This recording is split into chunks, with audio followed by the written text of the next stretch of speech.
ವೀಕ್ಷಕರೇ ನಮಸ್ಕಾರ. ಕಲಾಧ್ಯಾನದ ಇಂದಿನ ಎಪಿಸೋಡ್ಗೆ ಸ್ವಾಗತ. ಗ್ಯಾಸ್ ಗೀಸರ್ ಬಲಿಗೆ ಕೊನೆ ಎಂದು? ನಿಜವಾಗ್ಲೂ ನೋಡಿದರೆ ಗ್ಯಾಸ್ ಗೀಸರ್ನ ಮನೆಗೆ ಹಾಕ್ಕೊಂಡಿದ್ದೀರಾ ಅಂದರೆ ಅದಕ್ಕೆ ತಕ್ಕ ವಾತಾವರಣ ವ್ಯವಸ್ಥೆ ನಿಮ್ಮ ಒಂದು ಬಾತ್ರೂಮ್ನಲ್ಲಿ ಇದೆಯಾ ಅಂತ ಇವಾಗಲೇ ನೀವು ಪರೀಕ್ಷೆ ಮಾಡ್ಕೊಳ್ಳೋದು ಒಳ್ಳೆಯದು. ಇಲ್ಲದಿದ್ದರೆ ಆ ಗ್ಯಾಸ್ ಗೀಸರ್ನಿಂದ ನಿಮಗೆ ಪ್ರಾಣ ಅಪಾಯ ಆಗೋದ್ರ ಜೊತೆಗೆ ಬಹುಶಃ ಪ್ರಾಣನು ಹೋಗೋ ಸಾಧ್ಯತೆ ಇದೆ ಅಂತ ಹೇಳಿದರೆ ಅಚ್ಚರಿ ಉಂಟಾಗಲಾರದು.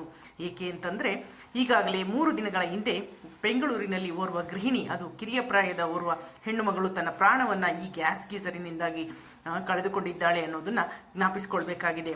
ಪ್ರತಿ ವರ್ಷ ಹಲವಾರು ಜನರು, ಪುರುಷರು, ಮಹಿಳೆಯರು, ಮಕ್ಕಳು ಸಹ ಈ ಗ್ಯಾಸ್ ಗೀಸರ್ಗೆ ತಮ್ಮ ಪ್ರಾಣವನ್ನು ಬಲಿ ಕೊಟ್ಟಿದ್ದಾರೆ ಅನ್ನೋದನ್ನು ನೆನಪಿಸ್ಕೊಳ್ಬೇಕಾಗುತ್ತೆ.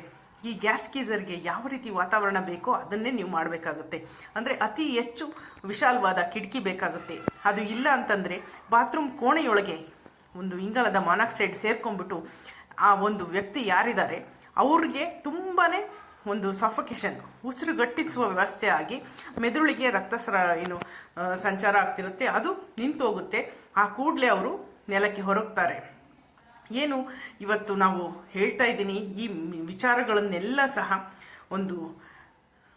ಎಲ್ಲರೂ ಸಹ ಅರ್ಥ ಮಾಡ್ಕೊಳ್ಬೇಕಾಗಿದೆ. ಹಾಗೂ ಗ್ಯಾಸ್ ಗೀಸರ್ಗೆ ಈ ಒಂದು ಕೊನೆಯನ್ನು ಮಾಡಲೇಬೇಕಾಗಿದೆ.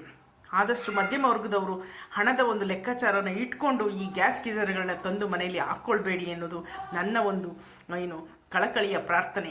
ಇದರಿಂದಾಗಿ ನಿಮ್ಮ ಫ್ಯಾಮಿಲಿಯಲ್ಲೇ ಒಬ್ಬರನ್ನ ಅಥವಾ ಇಬ್ಬರನ್ನ ಕಳ್ಕೊಳ್ಳೋವಂಥ ಕಂಡೀಷನ್ ನಿಮಗೆ ಬರ್ಬೋದು.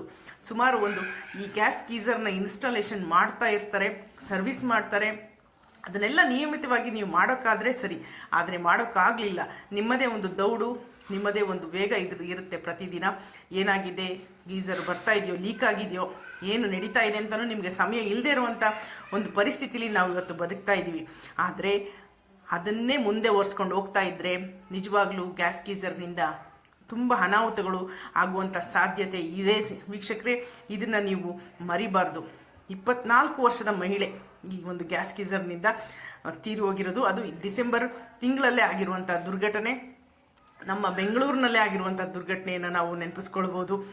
ಯಾರೂ ಸಹ ಮನೆಯಲ್ಲಿ ಇರದಿದ್ದಾಗ ಸಾಮಾನ್ಯವಾಗಿ ಮಹಿಳೆಯರು ತಮ್ಮ ಕೆಲಸ ಎಲ್ಲ ಮುಗಿಸಿ ಹೋಗ್ತಾರೆ ಸ್ನಾನಕ್ಕೆ. ಆ ರೀತಿ ಹೋದಾಗ ಮನೆಯಲ್ಲಿ ಯಾರೂ ಇಲ್ದಿದ್ದಾಗ, ಈಗ ಬಾಗಿಲು ಬಡಿದ್ರು ಯಾರು ಬರ್ತಾರೆ ಸಹಾಯ ಮಾಡಲಿಕ್ಕೆ? ಸ್ನಾನಕ್ಕೆ ಹೋದಾಗ ಮೈ ಮೇಲೆ ಬಟ್ಟೆ ಸಹ ಇರೋದಿಲ್ಲ.